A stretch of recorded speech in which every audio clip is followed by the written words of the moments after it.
लोकसभा चुनाव में एनडीए को बहुमत मिला है। नए सरकार के गठन की प्रक्रिया चल रही है। एनडीए में भाजपा के बाद तेलुगु देशम और जनता दल यूनाइटेड सबसे बड़े दो दलों के रूप में उभरे हैं। अब लोकसभा अध्यक्ष की चर्चा काफी तेजी से हो रही है। यह पद किसे मिलेगा, इसे लेकर कहा जा रहा है कि चंद्रबाबू नायडू चाहते हैं कि यह पद टीडीपी को मिले। ऐसे में बड़ा सवाल यह है कि आखिर क्यों लोकसभा स्पीकर का पद इतना महत्वपूर्ण है। आखिर क्यों दोनों पार्टियां चाहती है कि लोकसभा स्पीकर का पद उन्हें मिले।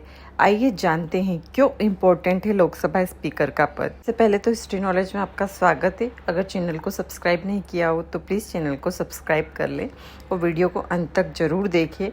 इसमें आपको बहुत महत्वपूर्ण जानकारी मिल रही है कि क्या इम्पोर्टेंस है एक लोकसभा स्पीकर की। गठबंधन की सरकार में सहयोगी दल इसलिए स्पीकर का पद मांगते हैं कि यह बहुत ही प्रतिष्ठा वाला पद है, खास तौर पर एक राज्य स्तर की पार्टी के लिए। दूसरी दृष्टि से देखा जाए तो केंद्र सरकार के मंत्रालयों में राज्य के काम कराने के लिए भी स्पीकर की ज़रूरत होती है।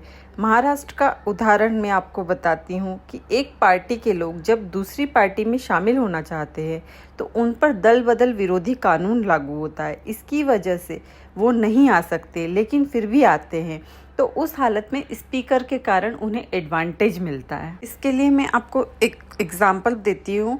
1999 में अटल बिहारी वाजपेयी सरकार में टीडीपी शामिल हुई थी और उन्होंने स्पीकर का पद मांगा था। जीएमसी बालयोगी जो उस वक्त पहली बार सांसद बने थे, उन्हें यह पद दिया गया था। सीएम बालयोगी ने ही गिरधर गमांग को वोट डालने की स्वीकृति दी थी और एक वोट से वाजपेयी सरकार गिर गई थी। गिरधर गमांग कांग्रेस के सांसद थे, लेकिन ओडिशा के मुख्यमंत्री बन गए थे। हालांकि गमांग ने लोकसभा की सदस्यता से इस्तीफा नहीं दिया था, बावजूद इसके बालयोगी ने उन्हें विवेक के आधार पर वोट देने की अनुमति दे दी थी। इसलिए लोकसभा स्पीकर का पद महत्वपूर्ण होता है। लोकसभा स्पीकर का पद सामान्य तौर पर जो बड़ी पार्टी सरकार चलाती है, स्पीकर उसी का होता है। स्पीकर और सरकार के बीच तालमेल होना जरूरी है। साथ ही स्पीकर का काम यह भी देखना होता है कि सरकार का काम सुचारू रूप से चले। स्पीकर के सदन चलाने के लिए कानून होता है। नियमों के बाहर जाकर स्पीकर सरकार कैसे चलाएगा। इस बार विपक्ष के बड़ी संख्या में सांसद है, इसलिए सदन को सुचारू रूप से चलाना स्पीकर के लिए बेहद कठिन काम होगा।